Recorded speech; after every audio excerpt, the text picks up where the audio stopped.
وہ بھی ساتھ ہی کھڑا تھا۔ محسن، سردار بابا، ہاں اس کے سارے اپنے اس کے ساتھ تھے۔ آج اسے کسی نے کوئی تانا نہیں دیا تھا۔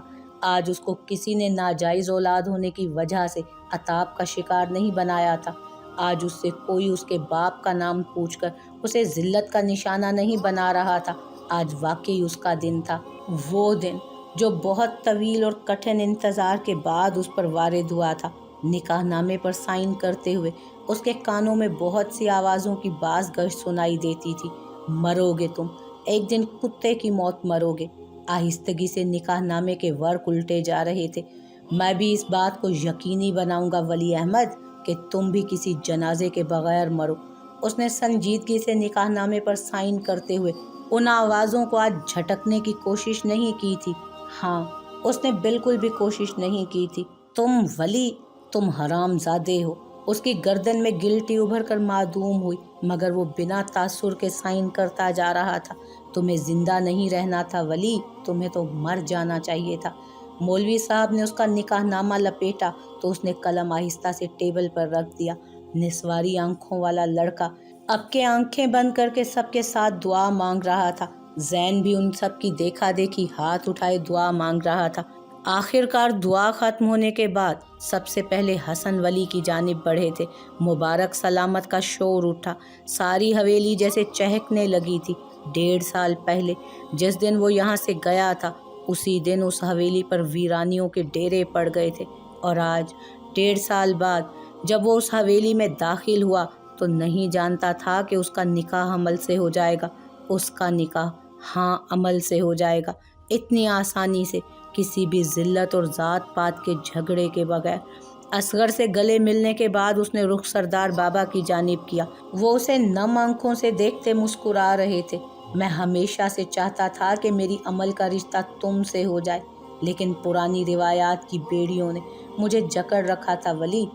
اگر جو آج تم خود اس کا ہاتھ نہ مانگتے تو شاید میں خود اس کا ہاتھ تمہارے ہاتھ میں تھما دیتا، کیونکہ میں جانتا ہوں کہ اگر عمل کی کوئی حفاظت کر سکتا ہے، اگر اسے کوئی سنبھال سکتا ہے عزت اور ذمہ داری کے ساتھ، تو وہ تم ہو ولی، وہ تم ہو۔ وہ انسان تمہارے علاوہ اور کوئی ہو ہی نہیں سکتا۔ اس کے گلے سے لگے وہ خوشی سے کانپتی آواز میں کہہ رہے تھے، اور ولی دم بخود سا ان کے سارے انکشافات سن رہا تھا۔ زندگی کبھی اس پر اتنی بھی مہربان ہو سکتی تھی، اس نے سوچا ہی نہیں تھا۔ ہاں، اس نے یہ سب واقعی کبھی تصور بھی نہیں کیا تھا۔ دوسری جانب عمل پر سرخ سا ستاروں والا سجا ہوا دوپٹہ ڈالا گیا تھا، تو جیسے اس کی ساری دنیا ہی محبت کے سرخ رنگ میں ڈوب گئی تھی۔ اس کا لباس موقع کی مناسبت سے آف وائٹ تھا۔ اسے زیادہ تیار تو نہیں کیا گیا تھا، مگر کانوں میں لٹکتے بھاری آویزوں اور بالوں میں ٹکا ایک عدد جھومر اس کے موم سے چہرے کو بے حد دمکا رہا تھا۔ اس نے ٹھنڈے پڑتے ہاتھوں کے ساتھ نکاح نامے پر سائن کیے، اور پھر عمل زمان ہمیشہ ہمیشہ کے لیے ولی احمد کے نکاح میں چلی گئی۔ وہ آج پوری طرح سے اس کی ہو گئی تھی۔ بی جان نے جھک کر اسے گلے لگایا اور پھر روتے ہوئے اسے زندگی بھر کی دعائیں دینے لگی۔ ان کی ہر دعا، ہر کمرے میں موجود ہر لڑکی نے اس پر آمین کہا تھا کہ اب بس تلخیوں کے دن ختم، اب خوشیوں کے دن شروع ہوئے تھے۔ سرے شام ہی ولی نے زمان سے رخصتی کا مطالبہ کیا تو بنا کسی پس و پیش کے عمل کی رخصتی کی اجازت اسے دے دی گئی۔ عمل کو پوری سفید چادر سے ڈھکا گیا تھا۔ اس چادر سے نیچے اس کا سفید پیروں تک کو چھوتا فراق لچک رہا تھا۔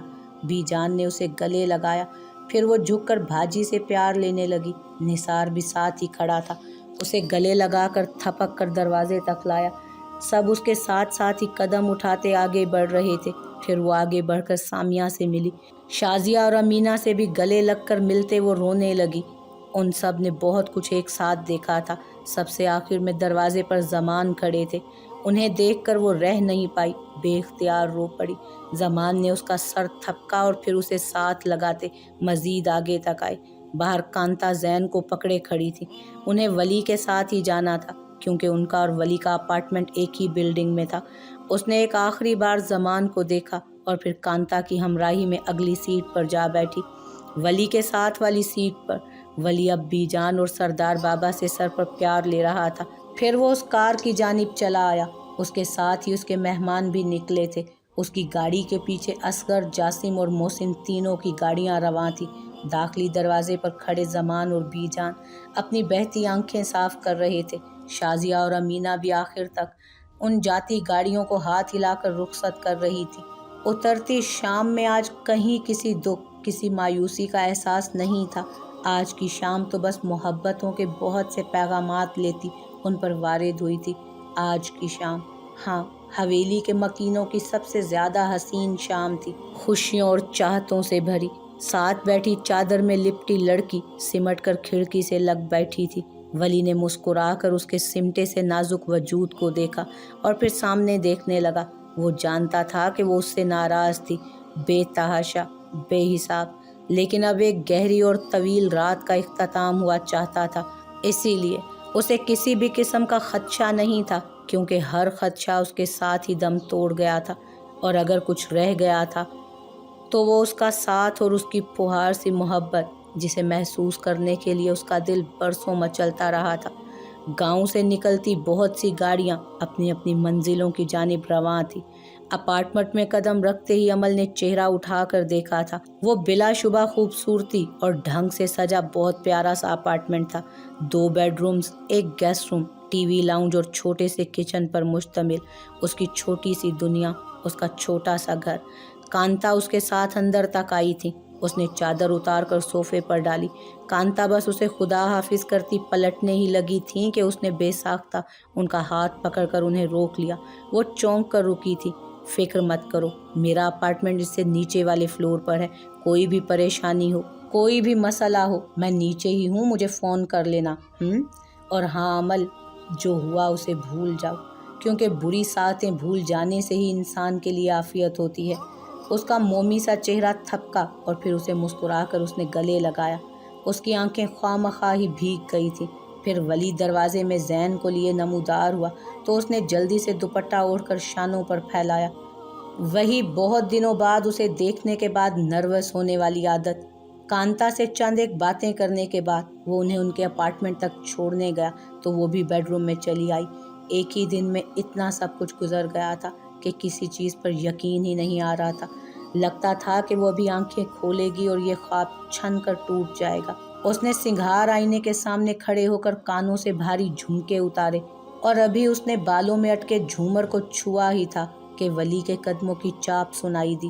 وہ اپارٹمنٹ کا دروازہ بند کرتا شاید اسی طرف آ رہا تھا۔ اس نے بے طرح دھڑکتے دل کو نظر انداز کیا اور جی کڑا کر کے جھومر جیسے ہی اتارنے لگی۔ ولی نے کمرے کا دروازہ کھولا۔ اس نے اسے اچھی طرح سے نظر انداز کیا تھا۔ وہ نہ جانے کیوں مٹتی مسکراہٹ دبا گیا۔ گال میں پڑتا گڑھا لمحے بھر کو ابھرا تھا۔ عمل بی بی کھانا کھا لیں آ کر۔ واٹ؟ تو کیا آپ شادی کے بعد بھی اسے عمل بی بی ہی کہے گا؟ وہ اسے سخت اعتراض تھا اس طرز تخاطب پر، مگر پھر بھی اسے نظر انداز کرتی وہ آرام سے پلٹی اور جھومر اتارے بغیر دروازے تک آئی۔ وہ اب تک دروازے میں ہی استادہ تھا۔ آپ ہٹیں گے تو ہی میں جا سکوں گی، اس نے اسے دیکھے بغیر کہا۔ اوہ، ولی جیسے چونک کر راستے سے ہٹا تھا۔ وہ آگے بڑھی اور کچن کی جانب چلی آئی۔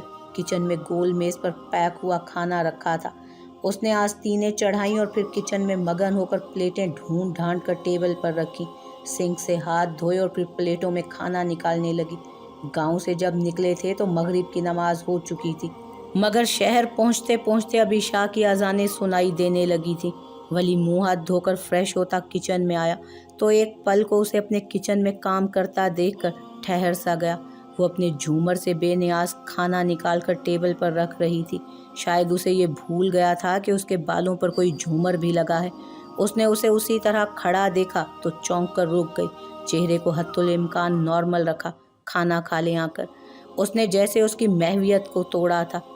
ولی نے گہرا سانس لیا اور پھر گول ٹیبل کی جانب چلا آیا۔ ایک نظر پھر سے اسے دیکھا۔ ہاف بندھے بالوں میں اس کا دمکتا چہرہ ہمیشہ کی طرح دمک رہا تھا، پاکیزہ، معصوم اور ذرا ذرا سا غسیلا۔ ایک دو نوالوں کے بعد ہی وہ ٹیبل سے اٹھنے لگی تو ولی اسے روکے بغیر نہ رہ سکا۔ اتنا سا کھانا؟ میں اتنا ہی کھاتی ہوں۔ شہد رنگ آنکھیں اٹھا کر اسے دیکھا۔ ولی ان نگاہوں سے پگھلنے لگا تھا۔ تھوڑا تو اور کھا لیں، مجھے بھوک نہیں۔